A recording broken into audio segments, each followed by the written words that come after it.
na. Matapos iturong dahilan sa hiwalayang Katniel. Labis na ikinagulat at ikinalungkot ng mga Katniel fans ang tuluyang pag-amin ni Catherine Bernardo at Daniel Padilla na tinapos na nila ang kanilang romantic relationship sa loob ng 11 years.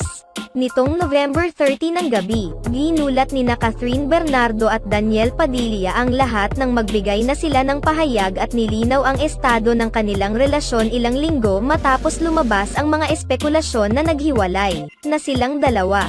Sa kani-kanilang official statements na inilabas nila sa pamamagitan ng kanilang mga official Instagram account, kinumpirma nilang naghiwalay na sila ngayon ng lahat matapos ang 11 years na pagsasama sa iisang relasyon. Kaagad naman itong umani ng samut-saring reaksyon at komento mula sa kanilang mga tagahanga na sumusuporta at nagmamahal sa kanila mula pa noon nang mag-impisa ang kanilang love team. Samantala, sa gitna